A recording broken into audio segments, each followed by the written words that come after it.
and I take from it as I see another writer, solve problems and see how he solves them. And I've always got that off screenplays. I'm always looking for screenplays that were not the produced versions. I like looking for Indiana Jones scripts that are not the way they initially were filmed, to see how, like, Spielberg solved that problem. That's a big one for me. But because comics are such a vast medium, there's no it is so many mediums mushed together that I get crazy inspired from just about anything but reality television. I get like even just this week I saw Observer Report and Duplicity, and both those movies kind of drove me crazy about, oh man, I gotta write. It just makes you want to write better. And Duplicity particularly was like every line of dialogue is just tip top, just perfectly crafted bit of writing, and you really want to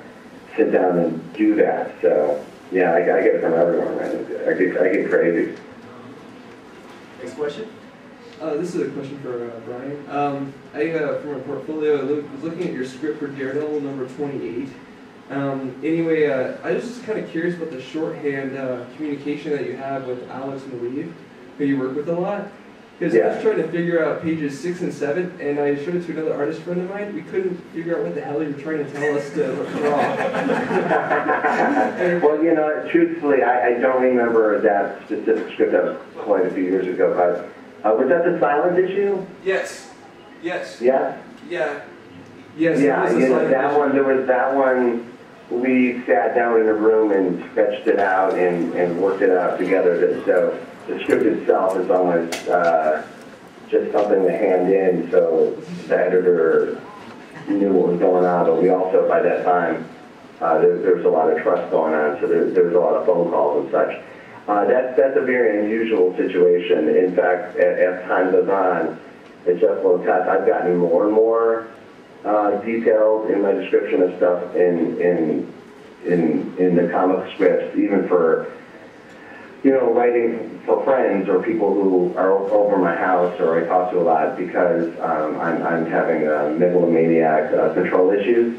So I tend to just write everything down now and not just jot a couple things down and hold my breath and hope for the best. So that goes back to the earlier question. When you're working with friends and when you begin to trust each other and really get to know each other, you will write differently than for other people who you may not have that experience with. Well, I just gotta say thank you for confusing the crap out of me on that splash page. Oh, no problem, man. Hey, I'm glad my bad storytelling can help you. Sounds great. Okay, one more question. But that's another, for the people asking about breaking in stuff, there is an enormous amount of script resources online, so definitely go read scripts. The best way to learn how to write is to read writing, and to this day, everyone I know who's worth a damn does it. So. For Bendis specifically, I stopped reading comics for about 10 years, and you personally were the one who inspired me to pick them up and give them another chance, and I have to thank you for that, because they were such that's awesome. But kind of leading into it, I tried... And you know what? There's someone in that room who specifically stopped reading them because of me, too. So. I've been trying to follow all your work, and I've realized that you do a hell of a lot of series. How many series for each of you do you guys think you can handle before you feel like your own work starts to become stale? But I hope my work isn't suffering. No, I'm not accusing it. I'm saying I'm impressed at how much you're able to write and still get these stories out. How many do you think you can handle before you feel like it's more than you can handle? Well, Brian has some sort of mutant power that enables him to write like anybody I've ever in my life. It's hard for me because I'm generally also working another job. And so that means I'm either writing in the very early morning or I'm writing on the weekends. So I try to do 2 books oddly enough, it's 2.5 books a month.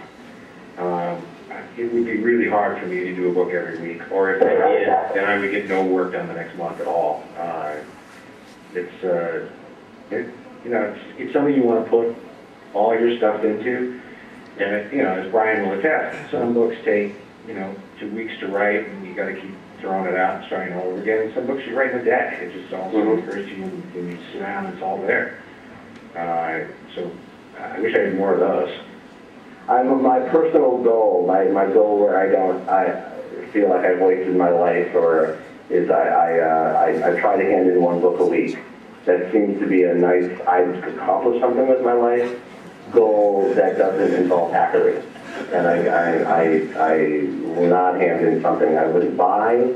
I won't hand in something that is inferior, but I will, you know, I don't know how long that takes, how many hours I put in to a script. I don't make it about whatever my paycheck is. I make it about just handing it in. I have something in my brain that allows me to treat every book like I own it, like it's creator-owned. Like while I'm writing it, I convince myself that I own Spider-Man and I better not fuck it up.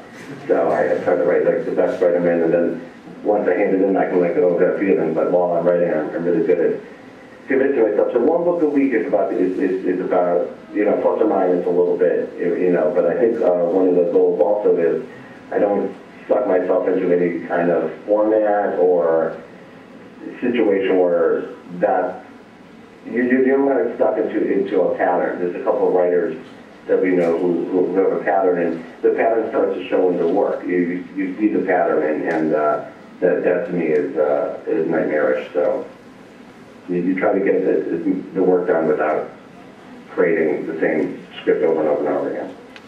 And just bouncing off of what Brian said about not wanting to write something that you would by yourself.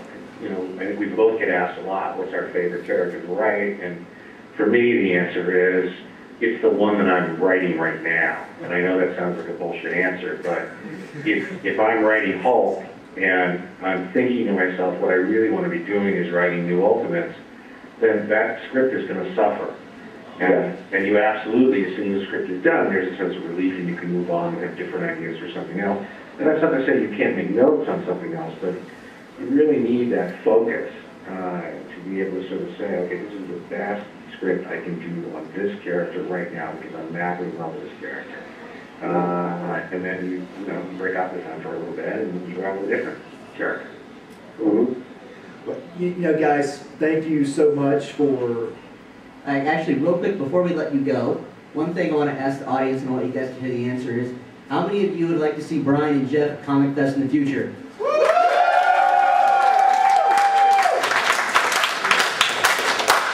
I think you guys are great. One dinner.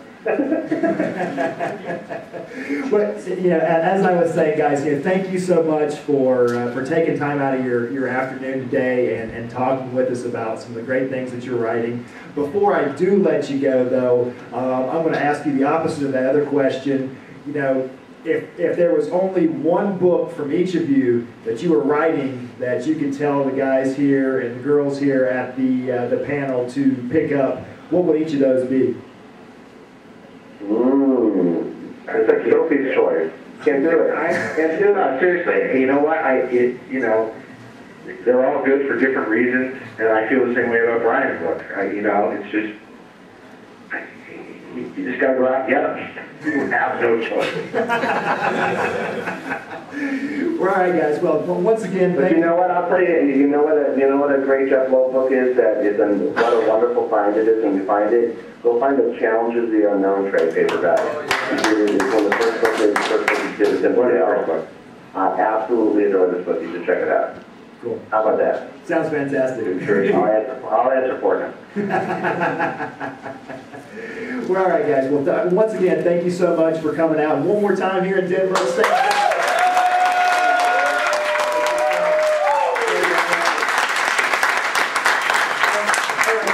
Yeah, definitely go enjoy your 83-degree day. Thank you very much. Bastard! Bye now. Take care.